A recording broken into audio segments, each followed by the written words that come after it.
Y estamos estudiando en la palabra del Señor el Evangelio de Lucas. Y estamos en el capítulo 15.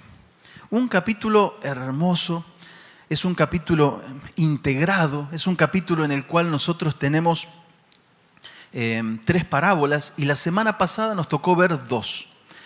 Bueno, eso de que tiene tres parábolas es un poco un decir, porque si nosotros vamos al texto bíblico, Jesús, ¿se acuerda lo que dijo en el versículo 3? Les refirió esta parábola diciendo, Jesucristo dice esta parábola y cuenta tres. ¿Cómo? ¿Es una o son tres? Bueno, podemos verlo como una sola parábola en tres episodios. Ahora que están de moda las series, ¿no? Podemos entender que son tres partes. O una trilogía, ¿no? Volver al futuro 1, 2 y 3, ¿no? Es una película, pero son tres partes diferentes. ¿Qué es lo que hace que estas tres parábolas sean una? Que tienen un mismo mensaje. Algunas variantes, por supuesto. Cada ejemplo tiene una variante.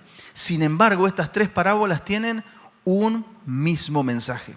¿A quién va dirigido este mensaje? Eso es importantísimo. Así que si no estuviste la semana pasada y te perdiste y no estuviste en la célula, es importante este mini repaso que vamos a hacer. Porque en los primeros versículos que vimos la semana pasada, en el capítulo 15, veíamos quién era la audiencia que el Señor tenía. Y esa audiencia eran algunos publicanos y pecadores que se acercaban para oírle. Pero también había otros que eran los escribas y los fariseos que se acercaban con otro propósito. Ellos no estaban escuchando, ellos estaban murmurando. Y aprendimos una hermosa lección. Bueno, lo primero que vemos es que las personas que están escuchando la palabra del Señor no tienen tiempo de murmurar. Y que las dos cosas no son compatibles. O somos pecadores que clamamos a Dios todos los días, porque eso de que un día nos arrepentimos y ya no me tengo que arrepentir, váyaselo a contar a otra persona, ¿sí? Yo entiendo que tengo una naturaleza de pecado que aún está en mí y tengo un Dios que me ha perdonado en la eternidad, pero yo entiendo que tengo que ir siempre al Padre para que me siga lavando los pies. Necesito ir en actitud de arrepentimiento todos los días delante del Señor. Nuestra actitud, si es de pecadores arrepentidos, si es de pecadores que buscan al Señor para encontrar perdón y salvación, entonces vamos a estar oyendo desesperadamente la palabra del Señor porque sabemos que es lo único que nos podrá sostener. Pero si en vez de estar escuchando, estamos murmurando, entonces estaremos manifestando que no estamos escuchando la palabra del Señor. Porque las dos cosas, a la luz de lo que estamos estudiando, son incompatibles. O escuchamos o murmuramos. Estas parábolas tienen algo en común. Y es que en todas se trata de algo que se pierde, algo que es buscado, algo que es encontrado y que después de ser encontrado produce ¿qué cosa? Gozo. Entonces esta parábola es hermosa porque nos va a hablar del gozo de Dios. Muchas veces si nosotros tenemos que representar a un Dios en su trono, quizás la primera imagen que se nos viene a la mente no es un Dios con una sonrisa muy grande, ¿no? Es un Dios quizás, ¿no?, severo, pero no, Dios nos quiere mostrar a través de estas parábolas y manifestar que es un Dios que se goza, así como nosotros muchas veces nos podemos gozar. Y la pregunta que tenemos que hacer para entender un poquito esta parábola es si los que estamos acá alguna vez hemos perdido algo, ¿no? ¿Alguna vez has perdido algo? Aunque sea por un rato, aunque después lo encontraste, ¿no? ¿Se te ha perdido algo? Entre las cosas que podemos perder, las podemos dividir en tres partes. Podemos dividirlo en las cosas que se nos pierden y que no tienen ningún valor, ni económico, ni ningún valor de ningún tipo para nosotros.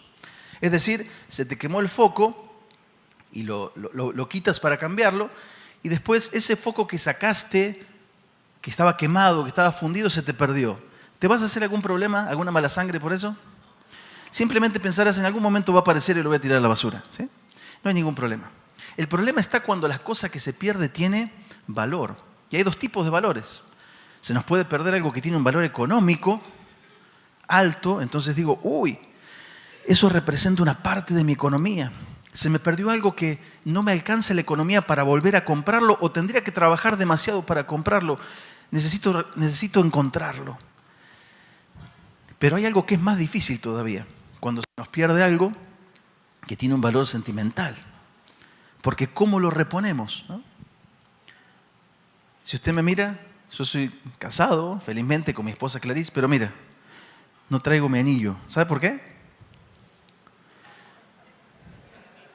Porque lo perdí. No sabe lo feliz que se puso mi esposa cuando lo perdí. De hecho, me metí en un problema cuando lo perdí, ¿no? ¿Saben por qué lo perdí? Por gordo. Le voy a explicar. Lo que pasa es que empecé a engordar y ya no me quedaba en este dedo y lo empecé a usar en el meñique. Y en el meñique se me caía. Y siempre se me salía y lo agarraba. Se me caía y lo agarraba. Y un día se cayó y ya no apareció. Pero, ¿qué crees? Un día lo perdí por mucho tiempo y lo encontré. Y qué alegría que me dio, ¿no? Me dio tanta alegría encontrar ese anillo, porque ese anillo tenía el nombre de mi esposa, era el que tenía el anillo de bodas, ¿no? Y me acuerdo que estaba tan contento que le saqué una foto y todavía conservo la foto de ese anillo. Pero como no adelgacé, ¿qué creen que pasó? ¿Sí? Por eso le digo que por gordo lo perdí. Entonces ya no me quedaba el anillo y lo perdí definitivamente. Y hasta el día de hoy me sigue doliendo haberlo perdido. Y a veces me pongo a pensar en el anillo y digo, ¿dónde estará? ¿No será que todavía estará en un lugar en donde lo pueda encontrar? El problema es que me he mudado tantas veces ya que cada vez voy perdiendo la esperanza de encontrarlo. Pero tengo una buena noticia, esa es la mala noticia. La mala noticia es que nosotros podemos perder cosas que tienen valor y no recuperarlas. Pero la buena noticia es que nuestro Dios no pierde nada. Y que todo lo que está perdido, Cristo lo va a encontrar. ¿Lo crees? ¿Crees que hay algo que se le podrá perder como a mí al Señor? ¿Verdad que no? Si estamos perdidos, puede haber un pecador perdido en la más profunda oscuridad y el Señor se va a meter hasta allá y lo va a encontrar. Aunque nadie más lo encuentre, el Señor lo va a encontrar. Es una parábola de objetos perdidos y encontrados, ¿sí? Así que normalmente en las trilogías es muy raro que la tercera película sea la mejor. Yo creo que no conozco ningún caso, ¿no? Ponte a pensar en alguna trilogía que la tercera sea la mejor. Normalmente es la primera y en raras ocasiones la segunda, ¿no? Bueno, déjame decirte algo. Yo creo que la parábola más conocida de las Escrituras es la que vamos a ver hoy. La parábola que conocemos como la parábola del Hijo Pródigo. Así que el Señor se reserva lo mejor para el final. Esta parábola es un poco más completa, tiene mucha más cantidad de versículos, tiene más elementos. Así que, ¿qué te parece si nos adentramos a ella y la leemos juntos? Vamos a mirar esta lectura, la parábola del Hijo Pródigo, en Lucas 15, del 11 al 32. Y dice más o menos así. También dijo, un hombre tenía 2 hijos, y el menor de ellos dijo a su padre, Padre, dame la parte de los bienes que me corresponde, y le repartió los bienes. No muchos días después, juntándolo todo, el hijo menor se fue lejos a una provincia apartada, y allí desperdició sus bienes, viviendo perdidamente. Y cuando todo lo hubo malgastado, vino una gran hambre en aquella provincia y comenzó a faltarle. Y fue y se arrimó a uno de los ciudadanos de aquella tierra, el cual le envió a su hacienda para que apacentase cerdos, y deseaba llenar su vientre de las algarrobas que comían los cerdos, pero nadie le daba. Y volviendo en sí dijo, ¿cuántos jornaleros en casa de mi padre tienen abundancia de pan, y yo aquí perezco de hambre? Me levantaré e iré a mi padre y le diré, Padre, he pecado contra el cielo y contra ti. Ya no soy digno de ser llamado tu hijo. Hazme como a uno de tus jornaleros. Y levantándose vino a su padre, y cuando aún estaba lejos lo vio su padre, y fue movido a misericordia, y corrió, y se echó sobre su cuello, y le besó. Y el hijo le dijo, Padre, he pecado contra el cielo y contra ti, y ya no soy digno de ser llamado tu hijo. Pero el padre dijo a sus siervos, sacad el mejor vestido y vestidle, y poned un anillo en su mano y calzado en sus pies, y traed el becerro gordo y matadlo, y comamos y hagamos fiesta, porque este mi hijo muerto era y ha revivido. Se había perdido y es hallado. Y comenzaron a regocijarse. Y su hijo mayor estaba en el campo, y cuando vino, llegó cerca de la casa, oyó la música y las danzas, y llamando a uno de los criados le preguntó qué era aquello. Él le dijo: tu hermano ha venido y tu padre ha hecho matar el becerro gordo por haberle recibido bueno y sano. Entonces se enojó y no quería entrar. Salió por tanto su padre y le rogaba que entrase. Mas él respondiendo dijo al padre: he aquí, tantos años te sirvo, no habiéndote desobedecido jamás, y nunca me has dado ni un cabrito para gozarme con mis amigos. Pero cuando vino tu hijo, que ha consumido tus bienes con rameras, has hecho matar para él el becerro gordo. Entonces le dijo: hijo, tú siempre estás conmigo y todas mis cosas son tuyas, mas era necesario hacer fiesta y regocijarnos, porque tu hermano era muerto y ha revivido, se había perdido y es hallado. No sé si tenemos el tema por ahí. ¿Tenemos tema? Creo que no, y si aparece ahí me avisan, pero el tema de esta semana es la historia de dos hijos. La historia de dos hijos. Y el objetivo es conocer la razón del más grande gozo de nuestro Dios. El bosquejo, muy sencillo. Vamos a mirar el hijo menor, que es del versículo 11 al 24, y después el hijo mayor del 25 al 32. Muy bien. ¿Cómo es el nombre con el cual normalmente se conoce esta parábola? Esta parábola se la conoce con el nombre del hijo pródigo. Esta palabra pródigo, a veces nosotros, como es una palabra que más que nada muchos de nosotros quizás la conocemos por el contexto bíblico, entonces a veces quizás tenemos una idea de que un hijo pródigo es un hijo que vuelve arrepentido, ¿no? Y decimos: mira, volvió el pródigo, ¿no? Y pensamos que el hecho de que sea un hijo pródigo está haciendo alusión a la vuelta. Pero esto no es así. Prodigar significa malgastar, desperdiciar, ¿no? Es decir, un pródigo es un derrochador, es un despilfarrador. Es alguien que se gasta lo que tiene y lo que no tiene. Es alguien que gasta todo su dinero. Y esta parábola entonces, que la conocemos como el hijo pródigo, también pudiera llamarse, hay algunos que dicen, preferiría llamarla la parábola de los dos hijos, como el título de esta semana, ¿no? O quizás la parábola del hijo perdido. ¿Por qué del hijo perdido? Y porque ya vimos la de la oveja perdida, la moneda perdida, y ahora tenemos un hijo menor que también va a estar viviendo perdidamente, ¿no? Estaba perdido y el Señor lo encuentra. Entonces, esta es la parábola del hijo perdido. Así que vamos a mirar esta primera parte, que es el hijo menor. Vamos a mirar el versículo 11 y 12 de la Escritura en el capítulo 15, que dice así: también dijo: un hombre tenía dos hijos, y el menor de ellos dijo a su padre: Padre, dame la parte de los bienes que me corresponde, y le repartió los bienes. Bien, primero vamos a mirar esto de que el menor pide la parte de los bienes que le corresponde. Uno pensará: bueno, esto sería algo común en aquel tiempo, que un hijo le pida la herencia anticipada a su papá. Y la verdad es que no era común. No solo no era común, sino que era una afrenta al papá. Porque lo que está queriendo decirle, en otras palabras, es: papá, no te quiero, no te necesito. Es más, me gustaría en este momento que estés muerto para poder cobrar la herencia.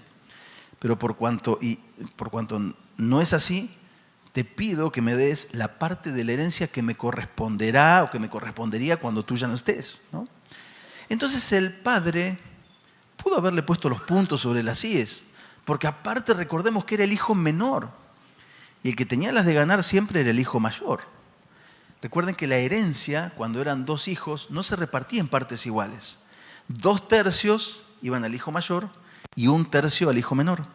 Es decir que esto que le estaba pidiendo era que le diera, mientras vivía su papá, el 1/3 de los bienes que le iban a corresponder cuando su papá ya no estuviera. Una completa locura, ¿no? Otra cosa que él dice es: dame los bienes que me corresponden. ¿Le correspondían? En ese momento no. Y aparte era una tremenda afrenta. Vamos a ver lo que dice el versículo 13. No muchos días después, juntándolo todo, el hijo menor se fue lejos a una provincia apartada y allí desperdició sus bienes viviendo perdidamente. Desperdició sus bienes Viviendo ¿cómo? Perdidamente. ¿Ven? El hijo perdido puede ser esta parábola porque vivió perdidamente. Ahora, dice que pasaron unos días, el papá accede, ¿no? Y este hijo junta todo. ¿Por qué tuvieron que pasar unos días para que junte todo? Porque recordemos que los bienes eran mayormente tierras, ¿no? Quizás alguna propiedad, alguna tierra. Entonces, él necesitaba vender esto para que ahora sí pudiera tener el dinero para poder hacer lo que él quería hacer. Si yo quiero vender unas propiedades, pero las quiero vender hoy, rápido, ¿qué tengo que hacer? Malbaratarla, como se dice, ¿no? Es decir, venderla menos del precio que corresponde, porque si no, de otra manera es muy difícil vender una propiedad en 2 días, ¿no? Tienes que ponerla a vender, buscar un comprador, checar el precio.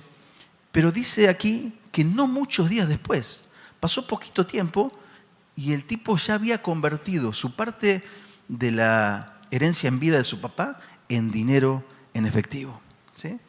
Entonces dice que lo juntó y se fue lejos a una provincia apartada.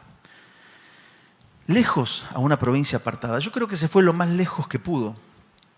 ¿Lejos de qué? Lejos de la mirada de su padre. Sin lugar a dudas, él estaría pensando siempre, mi papá es malo, mi papá no me deja hacer lo que yo quiero, mi papá siempre está encima mío diciéndome lo que tengo que hacer y yo ya soy grande y yo quiero hacer lo que yo quiero, no quiero hacer lo que mi papá dice. Entonces me voy a ir a un lugar a donde yo pueda hacer lo que quiera hacer y en donde mi papá no me pueda decir nada. Se fue lejos, ¿no? Típica conducta o típico pensamiento, ¿no? Que a veces puede brotar en la adolescencia de cualquiera, ¿no? Yo tengo la razón, mis papás no saben nada, ¿no? El adolescente piensa que sus papás no saben nada de repente. Pero este tiene una adolescencia tardía, empieza a pensar en estas cosas y llegado el momento dice que se fue lo más lejos posible para que nadie le diga nada. ¿Y después qué hizo? Dice la palabra que desperdició sus bienes viviendo perdidamente. Desperdició, prodigó sus bienes, malgastó los bienes. Se dio el gusto que quería con todo ese dineral que tenía, que era bastante. Hay algunos datos aquí en la parábola que nos ayudan a saber que esta gente tenía bastante dinero, o al menos que tenía un territorio grande. Después vamos a ir ahí. Entonces, era bastante la cantidad de dinero que tenía este muchacho, pero dice que no ahorró, no lo invirtió, él se dedicó solamente a gastar. Él decía, a ver, ¿qué es lo que mi carne quiere el día de hoy? Quiere hacer una fiesta. Agarra de donde tenía el dinero, toma y tiene fiesta. Me puedo imaginar, aunque la Biblia no lo dice, que no le han faltado amigos en ese tiempo, ¿verdad? Amigos muy entre comillas, por supuesto, ¿no? Esos amigos que se juntan cuando es el que tiene para pagar todos los gustos de todos, ¿no? Entonces, este joven empieza a derrochar, viviendo una vida perdida. Él piensa que los recursos que tiene son infinitos, piensa que le van a durar por mucho tiempo, no está pensando él más allá, simplemente está viviendo una vida perdida y gasta en una cosa, saca, pone la mano en la bolsa y sigue gastando, tiene otro antojo de su carne y toma dinero de la bolsa y sigue gastando, ¿no? Viviendo perdidamente. Pero dice el versículo 14 que cuando todo lo hubo malgastado, vino una gran hambre en aquella provincia y ahora sí comenzó a faltarle, ¿no? Era un día como cualquiera, en donde él dice, a ver qué voy a hacer mañana, y de repente mete la mano en la bolsa donde sacaba el dinero él para todas sus fiestas y sus cosas que hacía con ese dinero todos los días, y de repente mete la mano y no hay nada. Se le acabó el dinero.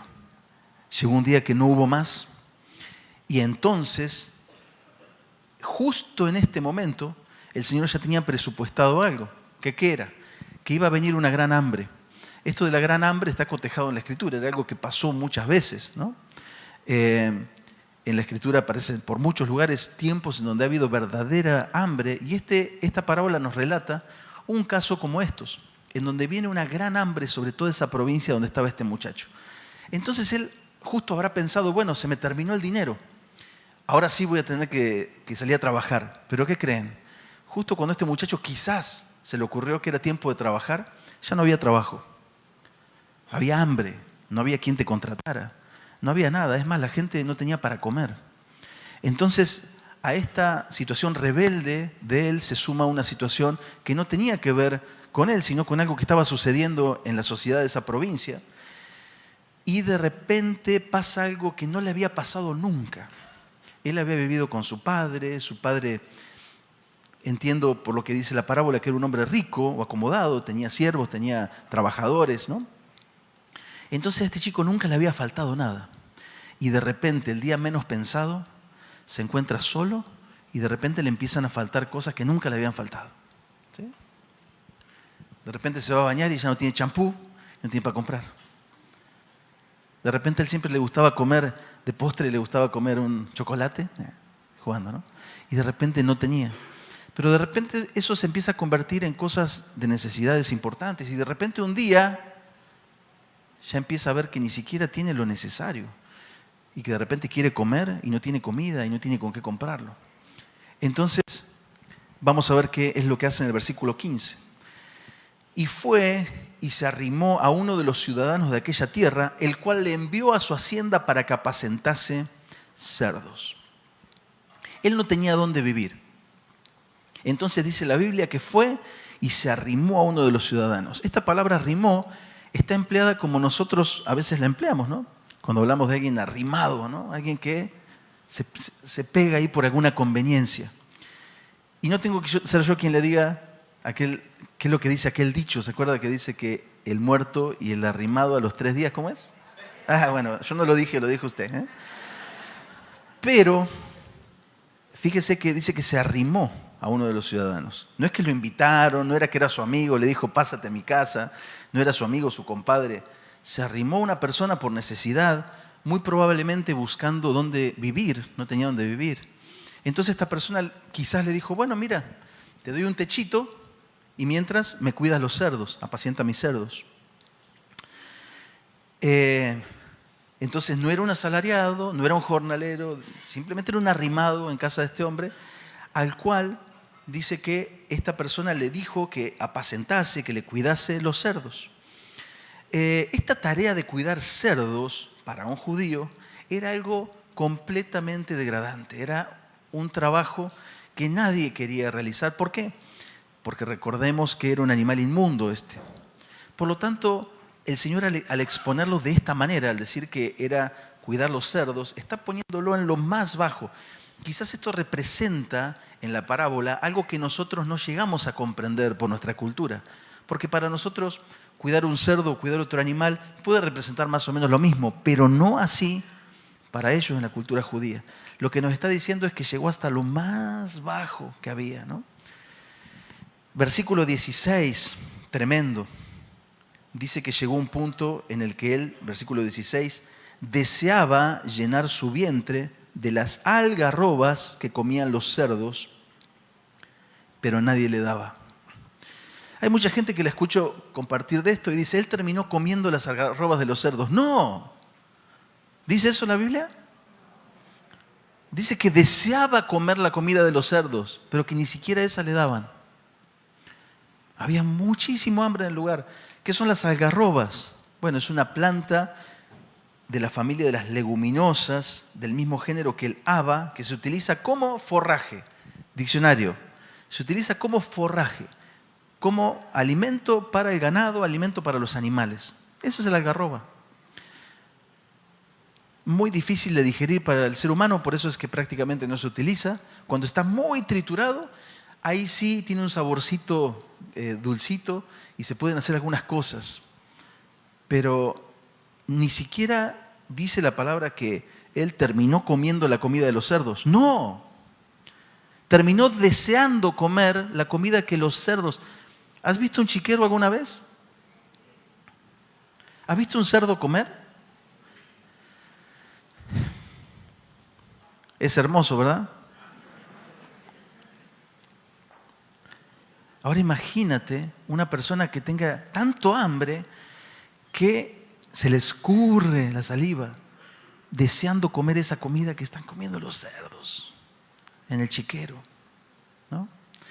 Llegó hasta lo más bajo. Podemos decir que este hombre, este muchacho, tocó fondo, como decimos. Llegó hasta el límite, no había nada más abajo.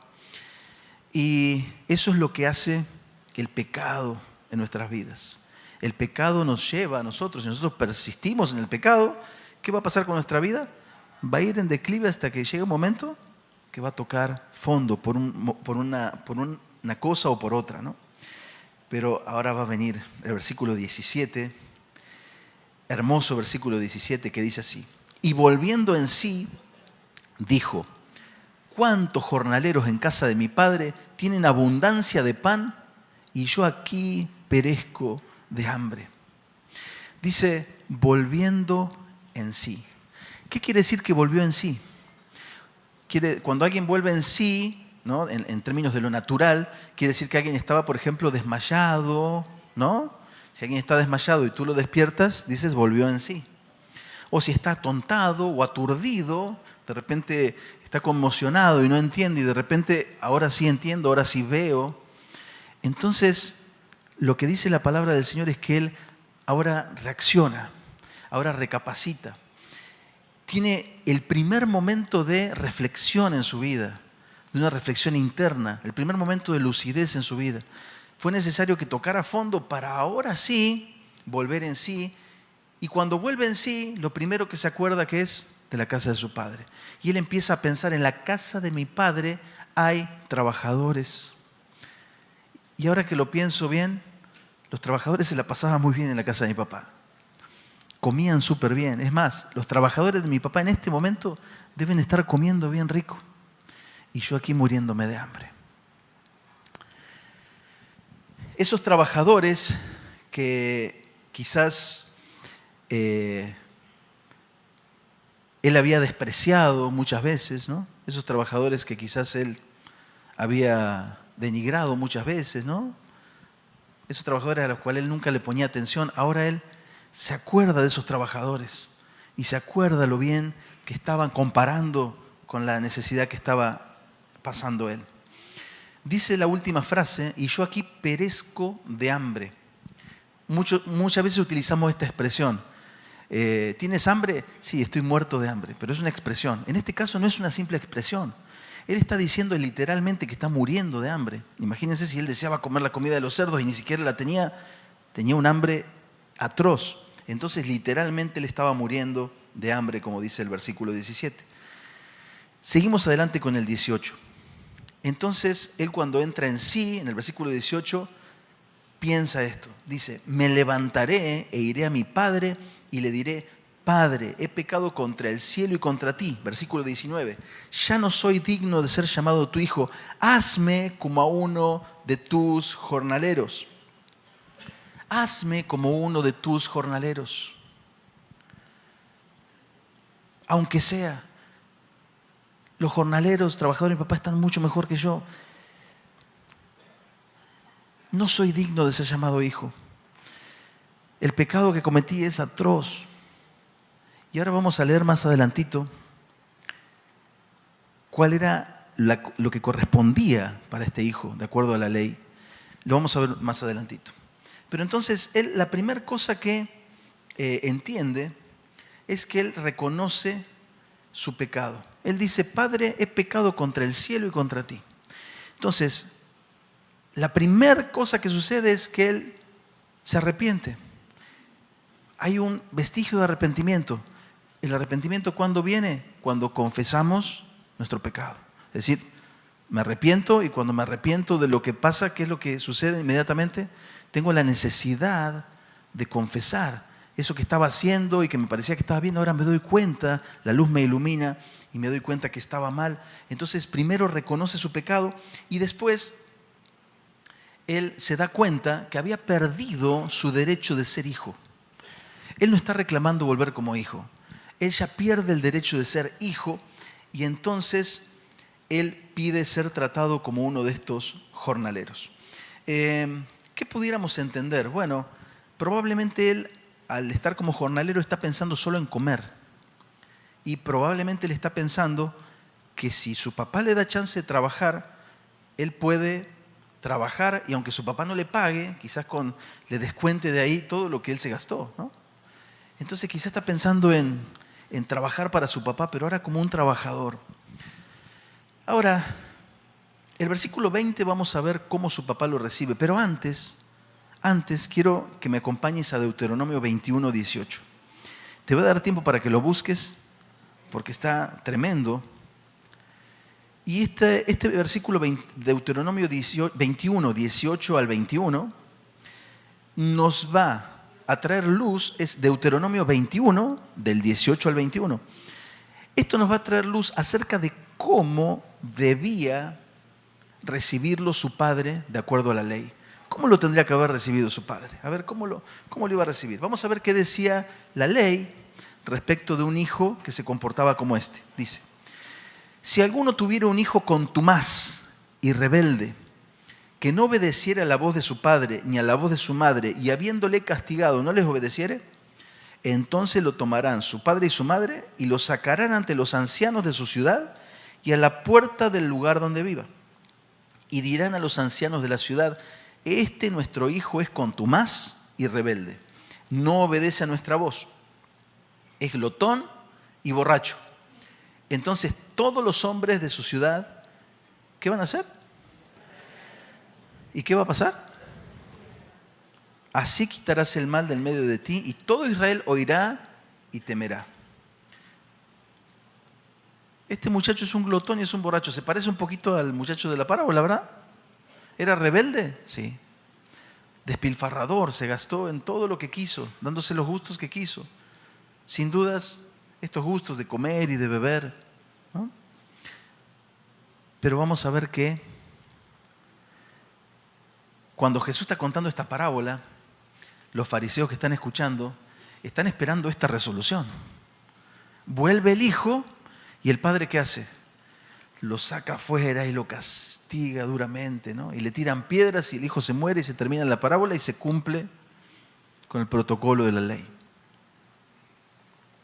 Sin embargo, nuestro Dios, que es justicia y juicio, también es un Dios de misericordia. Un Dios que cuando nosotros nos presentamos con un corazón contrito y humillado, Él nunca lo despreciará. Y un Dios que cuando nos presentamos con esta condición, entonces vamos a ver cómo lo recibió el Padre y cómo Dios nos recibe a nosotros. Versículo 20. Dice el versículo 20, ahora sí, de Lucas capítulo 15. Y levantándose, dice, vino a su padre. Y cuando aún estaba lejos, lo vio su padre y fue movido a misericordia. Y corrió. Y se echó sobre su cuello y le besó. La primera cosa que vemos es que el arrepentimiento genuino tiene obras de arrepentimiento, frutos dignos de arrepentimiento. Una cosa es decir, voy a ir con mi padre y le voy a decir que no soy digno de ser llamado su hijo. Y otra cosa es un arrepentimiento genuino que no solamente dice voy a ir, sino que se levanta y que va. Fíjense que el versículo dice, y levantando, antes, ¿se acuerda que había dicho, me levantaré e iré a mi padre y le diré esto y lo otro, ¿verdad? Y en el 20 dice, y levantándose vino a su padre y en el versículo 21 después va a decir lo que le dijo, he pecado contra el cielo y contra ti. Así que vemos un verdadero arrepentimiento con frutos de arrepentimiento que se empiezan a manifestar. Ahora, dice también que el padre cuando lo vio, dice que fue movido a misericordia y corrió. Esto es tremendo, porque estaba mal visto que un hombre corriera en ese tiempo. Tú dices, ¿por qué? Bueno, lo que pasa es que usaban unas túnicas largas y para correr se las tenían que levantar y ver la desnudez de su pierna era algo vergonzoso. Y aparte, ver a alguien corriendo, sosteniéndose la túnica, ¿no? Era algo que daba muchísima vergüenza. No le importó nada al padre. Lo hizo a plena luz del día. ¿Cómo sabemos que es de día? Porque dice que a lo lejos lo pudo ver. Entonces quiere decir que era de día cuando llegó. Sin duda estaba toda la gente trabajando, pero a él no le importó que lo vieran ni nada. Simplemente salió corriendo a recibir a su hijo. Impresionante. Y luego dice que se echó sobre su cuello y que le besó. ¿Te imaginas en qué condición estaba este hombre, este muchacho, el hijo menor, cuando llega? ¿No? ¿Cuánto haría que no se bañaba, no? Porque recuerden que él estaba viviendo de prestado junto con esta persona, apacentando cerdos, pero después tiene que emprender el viaje de regreso. Él estaba lejísimos. ¿Quién sabe cuántos días de camino hizo a como pudo llegar? Así que la forma en la que llegó seguramente era completamente una persona que llegaba como un indigente total, ¿no? Sin embargo, su padre no le dijo, mira, ve a bañarte y después te saludo, ¿no? Sino que el amor de ese padre, así como estaba, todo sucio, todo cochino, con olor, lo toma por el cuello y lo besa. ¿Sabes que cuando nosotros llegamos al Señor, olíamos bastante feo? Y sabes que al Señor no le importó. Él hizo lo mismo. Él nos agarró del cuello y nos besó. Y ese tierno amor del Señor fue lo que nos sigue enamorando, que nos sigue hacer que le sigamos amando. No le amamos porque somos muy buenos, sino porque Él nos amó primero, en respuesta a su amor.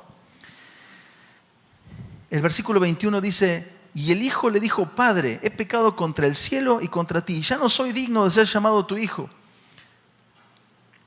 ¿Te acuerdas que lo que le tenía que haber dicho era, hazme como uno de tus jornaleros? Pero él no termina su speech, no termina el discurso, no lo termina. ¿Por qué no lo termina? Porque su padre ni siquiera está interesado en escuchar lo que tenga para decir este hijo. Fíjense que el padre no se dirige al hijo. El padre, fíjense lo que dice el versículo 22.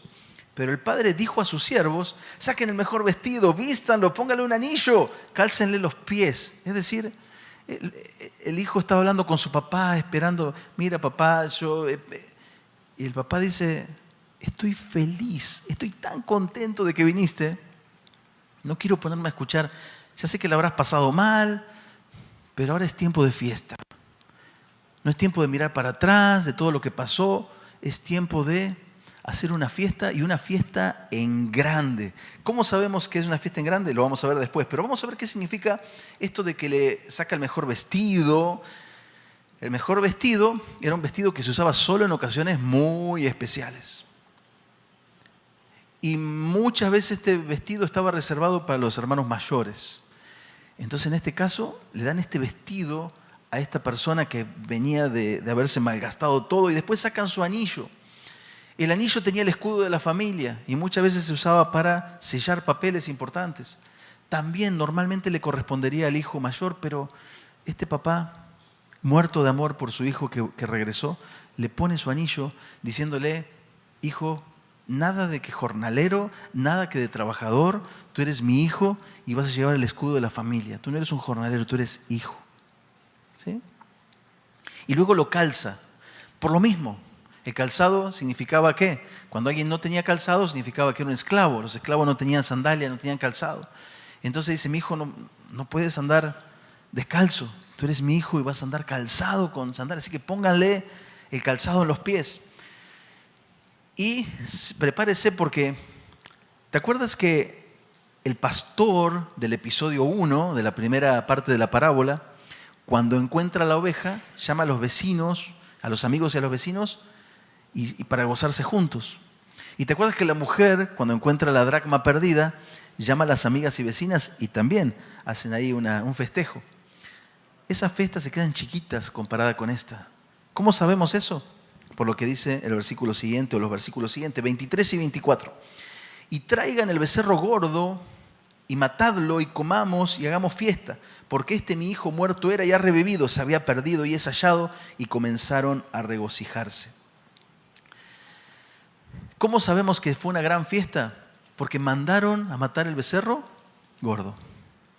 El becerro gordo estaba preparado para cuando había una fiesta muy grande, unas bodas, por ejemplo, ¿no? En donde se invitaba a toda la gente. Porque de un becerro grande, gordo, pueden comer entre 200 y 300 personas. Quiere decir que si se mató ese becerro es porque la fiesta que iba a haber era impresionante. Entonces en ese mismo momento no dice traigan un becerro gordo, ahí hay que miren más rellenito. No, traigan el becerro que ya estaba engordado, estaba preparado para cuando hubiera una fiesta, un festejo grande. Me imagino que quizás el hijo mayor se habrá puesto a pensar, ese seguramente lo está guardando para cuando yo me case o algo, ¿no? Y nada, que llega el hermano menor y que pasa a mejor vida este becerro, ¿no? Vamos a mirar qué es lo que dice. Bueno, impresionante. Dice, mi hijo muerto era y ha revivido, se había perdido y es hallado.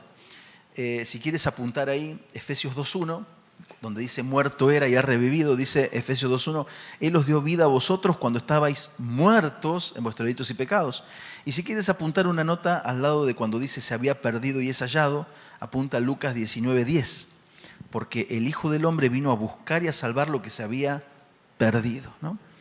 Entonces, es recibido con bombos y con platillos, con una fiesta impresionante el hijo menor. La parábola pudo haber terminado aquí. ¿Por qué? Porque las otras parábolas, cuando se encuentra el objeto que estaba perdido, hay una fiesta, hay gran gozo y ahí termina. Pero el Señor dice, no, a la tercera parte le voy a dar una vueltita de tuerca. Le voy a dar un giro inesperado. El giro inesperado lo vamos a mirar a continuación y tiene que ver con el hermano mayor. Es la segunda parte del bosquejo, el hermano mayor. Dice versículo 25 en adelante. Y su hijo mayor estaba en el campo y cuando vino y llegó cerca de la casa, oyó la música y las danzas y llamando a uno de los criados le preguntó qué era aquello. Él le dijo, tu hermano ha venido y tu padre ha hecho matar el becerro gordo por haberle recibido bueno y sano.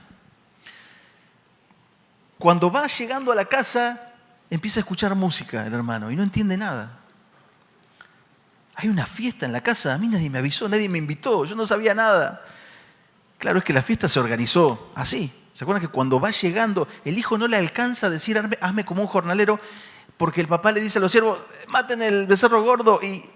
Es decir, la fiesta se organizó en corto, ¿sí? Se me hace que no eran judíos, eran mexicanos, ¿eh? No digo, perdón, porque yo como extranjero le puedo dar fe que es muy bueno el mexicano organizando rápido, ¿no? Una fiesta, una convivencia. Entonces, dice que cuando llega, escucha la música y no entiende nada. Entonces llama a uno de los criados y le dice, ¿qué pasa? ¿Qué es todo esto? Y el criado, bien contento, ¿no? Buenas noticias, tu hermano está con vida y llegó y tu papá le hizo una fiesta. Estamos de manteles largos. Es buena noticia, pero esa buena noticia no se vio reflejada en la cara de su hermano mayor, ya que su semblante se demudó por completo y no estaba nada contento. Versículo 28. Entonces, el hermano mayor se enojó y no quería entrar. Salió por tanto su padre y le rogaba que entrase. ¿Te acuerdas cuando miramos Lucas capítulo 13, que había una historia de una mujer encorvada, que el Señor la sana en un día de reposo? ¿Te acuerdas qué pasó con aquel fariseo?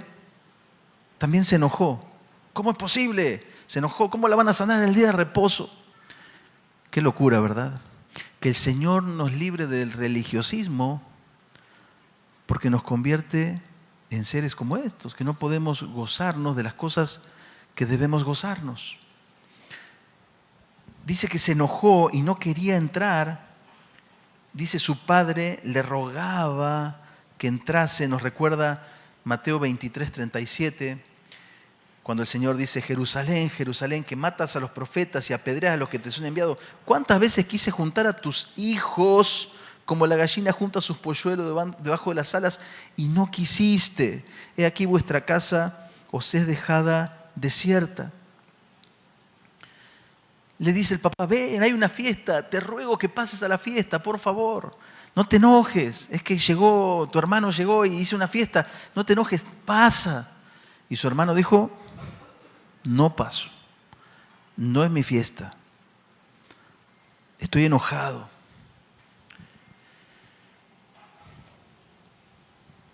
El hermano mayor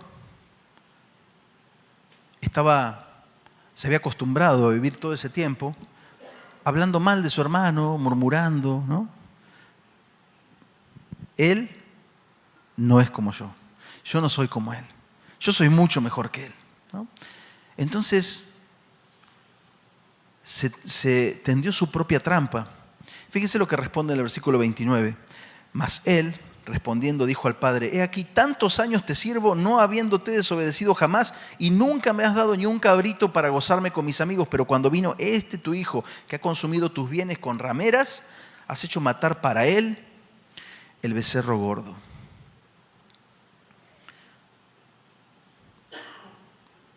Esto me recuerda a la parábola que el Señor va a contar más adelante en Lucas, del fariseo y el publicano. A ese fariseo que dice: gracias, Señor, porque no soy como este pecador, porque yo sí soy bueno. Fíjense lo que dice, ¿no? Dice: he aquí, Señor, tantos años te sirvo y nunca te desobedecí, pero nunca me has dado nada. Yo sí soy bueno, Señor. En cambio, él ha desperdiciado todo. Gracias, Señor, porque no soy como este pecador. ¿Se acuerdan la oración del fariseo y el publicano? El fariseo decía: gracias, Señor, porque yo sí soy bueno. Yo sí hago todo lo que tengo que hacer y doy mis diezmos y todo. No soy como este publicano. Pero el publicano dice que se golpeaba el pecho y decía: Señor, sé propicio a mí porque soy pecador. Y dice que el que salió justificado de los dos fue el segundo, el pecador, ¿no? Entonces, dice sobre el final, versículo 30, dice: pero cuando vino tu hijo que ha consumido tus bienes, fíjense, ¿no? Le dice tu hijo. ¿Qué era lo que tendría que haber dicho, o lo más normal que alguien dice para referirse al otro hijo de su papá? Mi hermano, ¿no? Así hablamos nosotros. ¿Tú no dices el hijo de mi? No, dices mi hermano. Bueno, él no quiere saber nada con su hermano, está enojado de que su hermano volvió y no quiere ni mencionar que es su hermano. Dice tu hijo. Pero vamos a ver cómo le contesta a su papá. Dice: él entonces le dijo, fíjense el amor con el que le contesta a su papá: hijo, tú siempre estás conmigo y todas mis cosas son tuyas, mas era necesario hacer fiesta y regocijarnos porque tu hermano era muerto y ha revivido, se había perdido y es hallado. Ahí subráyale cuando en el versículo 30 dice tu hijo, pero ahora su papá le retruca. Su papá le dice: hey, él es tu hermano. Él es tu hermano. ¿Podemos poner el objetivo una vez más? Conocer la razón del más grande gozo de nuestro Dios. Y vamos a ir cerrando para orar, tratando de regresarnos a este objetivo. Esta parábola en 3 partes nos cuenta de algo perdido que es buscado y que cuando se encuentra produce gozo. Un gozo indescriptible es el gozo del papá que su hijo se había perdido y de repente lo recupera. Y yo me ponía a pensar, ¿por qué tanto gozo? ¿Por qué tanto gozo? Y tiene que ver con lo que es Jesucristo. ¿Sí? El nombre Jesucristo, ¿sabe qué quiere decir? Dios salva. Jesús quiere decir Salvador. Es decir, que salvar lo que se ha perdido es parte del nombre de nuestro Cristo. Es parte de la esencia de Cristo. Si hay una persona que, no sé, que es futbolista, ¿no? Desde chiquito juega al fútbol. ¿Qué es la cosa que más felicidad le va a dar a esa persona? Cada vez que está en un campo de juego, ¿no? Cuando estamos cumpliendo el propósito ese para el cual hemos nacido, entonces eso es lo que nos da gozo. Bueno, nuestro Dios en Jesucristo tiene un propósito claro en la Escritura, que está en su nombre, que es la salvación. Es por eso que dice la palabra del Señor en Isaías 53, que todos nosotros nos descarriamos como ovejas. Cada una se apartó por su camino, pero el Señor cargó en él el pecado de todos. ¿Te acuerdas el pastor que trajo la ovejita cargando? ¿Y te acuerdas cómo la trajo cargando? No sé si se te escapó, pero ¿cómo dice? Cuando la trajo cargando, gozoso, ¿te acuerdas? ¿Por qué la cargaba gozoso? Porque el gozo de rescatar al perdido que produce en el Señor es mucho mayor que cualquier dificultad. Y vamos a mirar ahora entendemos y se nos hace luz Hebreos 12:2, cuando el escritor a los Hebreos dice: puesto los ojos en Jesús, el autor y consumador de la fe, el cual por el gozo puesto delante de él, sufrió la cruz, menospreciando el oprobio, y se sentó a la diestra del trono de Dios. ¡Wow! ¿Por qué sufrió la cruz y menospreció el oprobio? Porque había un gozo. Pero ahora, con lo que estamos estudiando esta semana, podemos entender cuál era el gozo. ¿Por qué el Señor fue a la cruz? ¿Y por qué hubo un gozo que le hizo superar toda esta prueba? ¿Sabe cuál era el gozo? Eras tú y era yo. ¿Lo puedes entender? No, yo no lo puedo entender y yo creo que tú tampoco lo llegas a entender. Pero la salvación, el rescate del perdido es el gozo del Señor. Él sufrió la cruz por el gozo puesto delante de Él y su gozo es haberte alcanzado a ti y haberme alcanzado a mí. ¿Por qué? Porque Jesucristo significa Él es el Salvador. Amén. Quiero invitarte a que oremos juntos en este mediodía. Señor, te queremos dar gracias en este día porque sin duda, Señor, tú eres bueno, amoroso, misericordioso, Señor. Porque cuando merecimos la muerte, tú nos alcanzaste. Tú llegaste a nuestras vidas, llegaste a nosotros, Señor, y nos diste vida. Cuando merecíamos el castigo eterno, Señor, tú saliste a buscarnos. Nos encontraste como esa oveja que estaba perdida, descarriada, quebrada, y nos cargaste, Señor, con gozo. Cargaste, como dice Isaías 53, nuestro pecado, Señor, y lo hiciste con gozo. Tú nos diste valor, Señor. El valor que tenemos nosotros no es lo que valemos nosotros, sino que podemos estar atados a ti, Señor, a tu cuello, Señor, como esas monedas. Tú eres quien pone valor, Señor, a nuestras vidas. Gracias, Señor, por habernos buscado hasta encontrarnos. Y gracias, Señor, por haberte manifestado a nosotros a través de ese arrepentimiento. Ese arrepentimiento que nos hizo dar cuenta por tu Espíritu, Señor, que estábamos desperdiciando toda nuestra vida. Y cuando quisimos voltear, tú nos recibiste, Señor, antes que nosotros nos diéramos cuenta, Señor, tú ya estabas corriendo hacia nosotros, nos abrazaste, Señor, nos tomaste del cuello, Señor, nos besaste y lo sigues haciendo todos los días. Y eso provoca y provocó y sigue provocando un gozo en ti, Señor, que nosotros no podemos entender. La salvación de cada uno de nosotros ha producido fiesta en el cielo. Por eso, Señor, debiéramos preguntarnos hoy, ¿qué produce en nosotros, si somos tus hijos, la salvación del perdido? ¿Qué estamos haciendo nosotros para también experimentar ese gozo, Señor, si es que tu Espíritu mora en nosotros? Y si es que ese gozo está en nosotros, en tu iglesia, buscando alcanzar y salvar lo que se había perdido. Te queremos dar gracias, Señor. Revélate, Señor, a nuestras vidas a través de tu palabra, a través de esta parábola en 3 partes, Señor. Háblanos, Señor, que tu Espíritu Santo hable profundo en nuestros corazones, Señor. Si alguien de los presentes está fuera y se siente fuera, como este hijo perdido, hazlo volver, Señor. Que tu palabra, Señor, poderosa atraviese su vida y en este día pueda escuchar la voz de papá que los llama. Si de repente hemos estado en murmuraciones y hemos perdido el gozo de ver a los que se están salvando, y hemos dicho, ¿quién se cree este o aquel que tiene 2 días de convertido y tantas cosas? Perdónanos, Señor. Perdónanos, Señor. No queremos ser esos fariseos religiosos, hipócritas, Señor. Queremos ser parte de los pecadores perdonados por ti, Señor. Te damos muchas gracias, Señor. Háblanos a cada uno en particular en esto que estamos viendo, Señor. Te lo pedimos en el nombre de Jesús. Amén.